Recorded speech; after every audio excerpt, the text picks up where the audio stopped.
Good morning, readers. Today we're going to be finding the main idea of this selection called Working Together.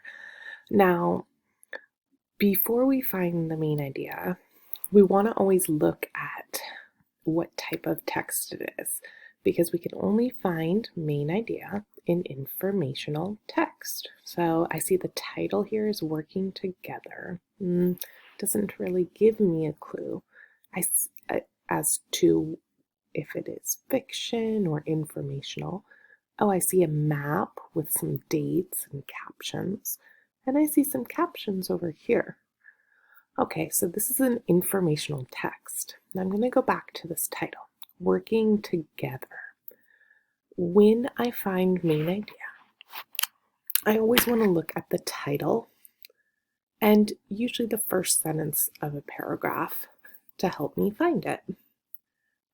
So as I'm reading, I'm going to be thinking about who's working together, where are they working together, when are they working together, like what or how are they working together, and why they are working together. All right, so let's dive in. Working together.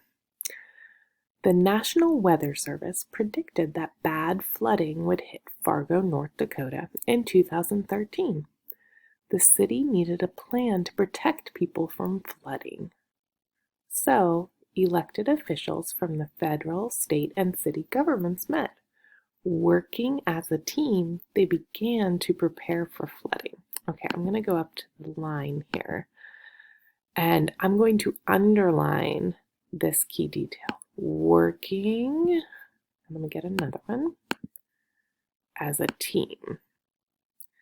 I'm underlining this because it sounds an awful lot like the title, right? Working together, working as a team. And it's telling me what they're doing as a team. They're beginning to prepare, right?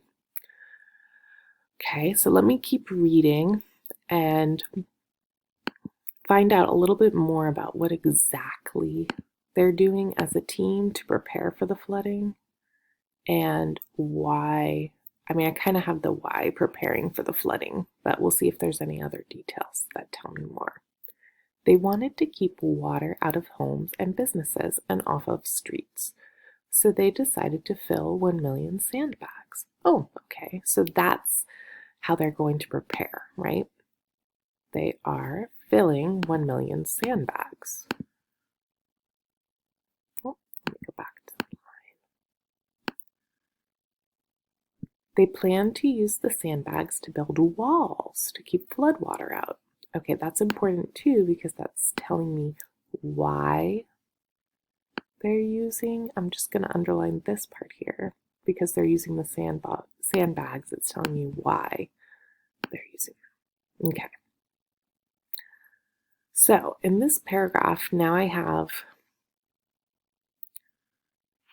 what they're doing and I have why they're doing it. Let me go back and underline who, where, and when this team is working together.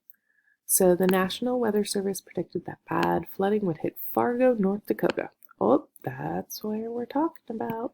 Underline it. This is called annotating the text in 2013. Okay.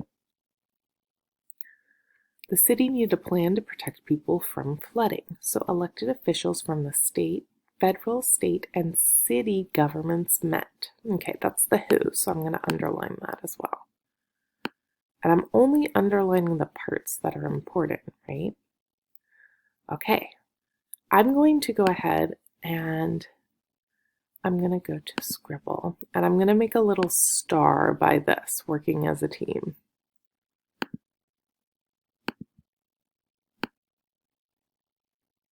With Scribble, you kind of have to do it all in one. So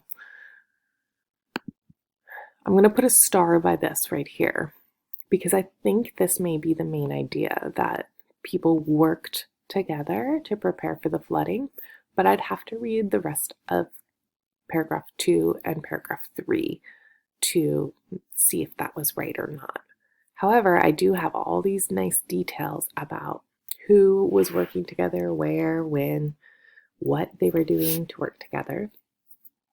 Okay, so those are called key details.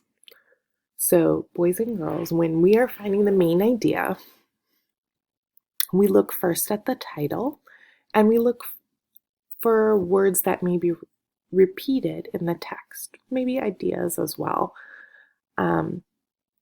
When we're underlining key details, we are underlining who, what, where, when, and why about a topic. All right, let's get ready to learn some more.